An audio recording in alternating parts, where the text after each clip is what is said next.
ये क्लियर था। हम लोग पहले भी कैलकुलेशन जब कर रहे थे तो क्योंकि उसी आंकड़े पर है भाजपा 45% पर, दैट वो ट्रांसलेट होता है 65% हिंदू वोट के आसपास। तो मतलब 10% जो उनको बढ़ाना था, 10-12%, वो बीजेपी ने कर लिया। वो 65% क्रॉस कर चुके हैं हिंदू वोट में, तो उतना ही वोट टीएमसी का कम हुआ होगा। तो मुझे लग रहा है 20% हिंदू वोट पर इस वक्त टीएमसी। लेकिन सर अब टीएमसी को सबसे बड़ी चुनौती आने वाली है अपने राज्यसभा सांसदों को कैसे बचाएगी। मुझे लगता है अगली टूट उनके सांसदों में होगी। भारतीय जनता पार्टी सिर्फ यही नहीं रुकेगी। मुझे लगता है कि पार्टी के अंदर जो सांसदों का जो झगड़ा हमने देखा, सार्वजनिक रूप से लोकसभा सांसदों का देखा, राज्यसभा सांसदों के आपस में मनमुटाव, मुझे लग रहा है इस परिणाम के बाद पार्टी में टूट शुरू होगी। क्या होगा टीएमसी में आगे? नहीं, देखिए, एक तो ये कि टीएमसी, मैंने चुनाव के पहले कहा था, चुनाव के दौरान कहा कि चुनाव जीते या हारे टीएमसी अब समाप्त है।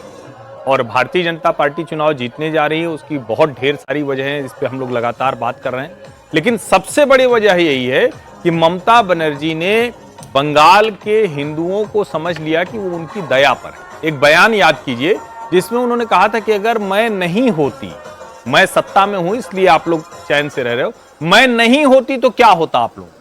ये इस तरह के जो थ्रेट थे, जो कुछ खुले में थे, कुछ ढके छिपे आ रहे। भारतीय जनता पार्टी ने उस सब को, जिसको भय का नारा था, उसमें वो कन्वर्ट कर दिया। लेकिन इससे आगे की अगर बात करें तो जरा ये समझिए कि देश भर के हिंदू को, और चूंकि है क्या कि हम तो घूम फिर के कुंभ वाले शहर वाले हैं, तो कुंभ वाला हम जरूर जोड़ेंगे। अब हो सकता है कुछ लोग कहें कि अभी क्या, कब कुंभ हुआ था और कब ये चुनाव हो रहा है।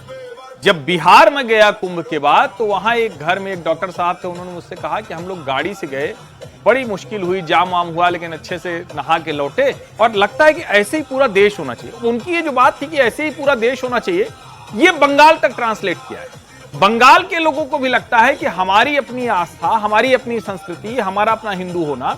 और एक बात, जैसे हर हिंदू क्या कहता है कि भैया एक बार जीवन में गंगोत्री हो आए, यानी गंगोत्री, यमुनोत्री, केदारनाथ, बद्रीनाथ, चार धाम कर लें, गोमुख तक हुआ है। और दूसरा क्या कि सारे तीर्थ बार बार गंगा सागर, एक बार गंगा सागर हुआ है।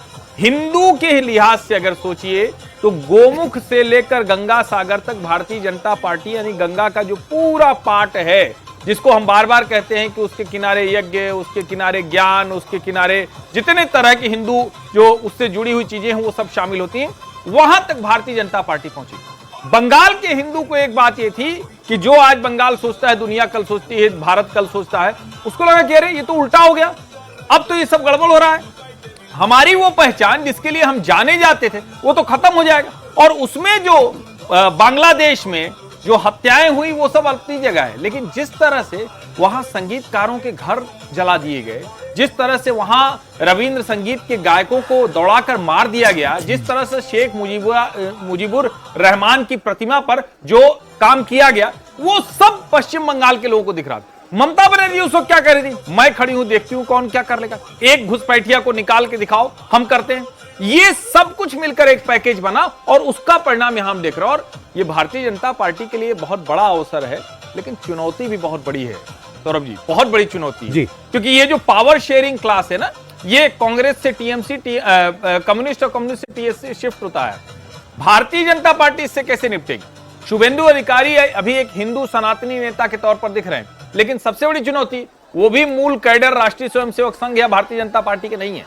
मैं ये नहीं कह रहा हूं जैसे आप सम्राट चौधरी हैं, तो हम लोग उस वक्त भी चर्चा कर रहे थे, इन सब को उस तरफ ले जाना। और क्या ये जो सरकार बनेगी, क्योंकि अब हम परिणाम की तरफ बढ़े तो इसकी चर्चा जरूर करनी चाहिए, क्या ये जो सरकार बनेगी वो बंगाल, जो सोनार बांग्ला की बात करें या जो उस बांग्लादेश की भूमि, पश्चिम बंगाल की भूमि की बात करते हैं, उसकी तरफ ये सरकार चल पाएगी क्या? कितने लोग उस विचार के होंगे? ये सब भी बात अब करनी चाहिए। अभी फिलहाल आज की तस्वीर की कुछ बात और कर लेते हैं। हमारे सहयोगी ओंकार सरकार इस वक्त कोलकाता में बीजेपी के दफ्तर में मौजूद हैं।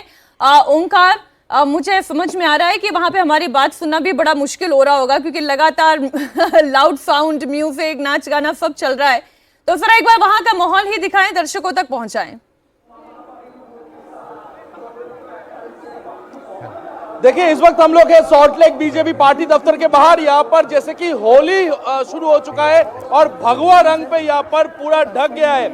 और जैसे कि देखिए, जितने भी बीजेपी के कार्यकर्ता है सभी गुलाल से रंगे हैं और सभी आज बीजेपी पार्टी दफ्तर के बाहर भगवा रंग से एकदम से यहाँ पर ढक चुका है। और जैसे कि देखा जा रहा है, यहाँ पर कार्यकर्ता में काफी ज्यादा उत्साह देखने को मिल रहा है। यहाँ पर जहां भी आप देखोगे भगवा रंग से यहाँ पर ढका हुआ है और सबको यहाँ पर नाच गाने से एकदम शुरू हो चुका और ऐसे यहाँ पर जैसे देखा जा रहा है सबको यहाँ पर बीजेपी के झंडे लहराते हुए और इसके साथ साथ यहाँ पर भगवा रंग से सब गुलाल से सबको रंगा हुआ है और यहाँ पर काफी सारे लोग हैं, उनसे बातचीत करने की थोड़ा सा कोशिश करेंगे।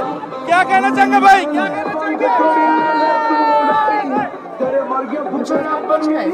यहाँ पर जैसे कि होली के रंग यहाँ पर भगवा हो गया है और बीजेपी पार्टी दफ्तर के बाहर हम लोग इस वक्त मौजूद है और यहाँ पर जैसे कि देखा जा रहा है बीजेपी कार्यकर्ता जितने भी है वो यहाँ पर जीत की जो सेलिब्रेशन है, जीत की जो जश्न है वो जश्न को मना रहे हैं और चारों ओर यहाँ पर भगवा रंग से रंग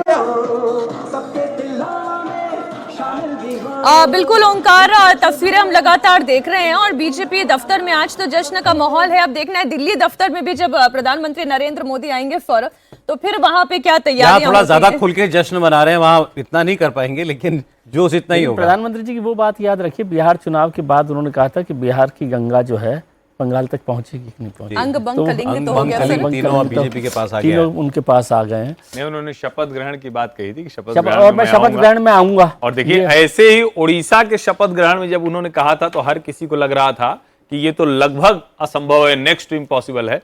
बंगाल के लिए भी इस तरह की बातें बहुत हो रही थी। और एक चीज जो मुझे लगता है कि भारत के लोकतंत्र की खूबसूरती की चर्चा खूब जमकर ऐसे अवसरों पर होनी चाहिए।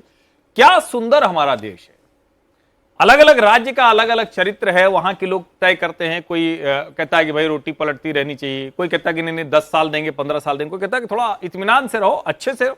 लेकिन सब डेमोक्रेसी का कितना है कि वो किसी को अवसर देता और उसके बाद अगर वो लगा कि ठीक नहीं है तो चाहे जितना बड़ा कैडर कार्यकर्ता सरकार ताकत वो सब एक झटके में खत्म हो जाता है। बिल्कुल।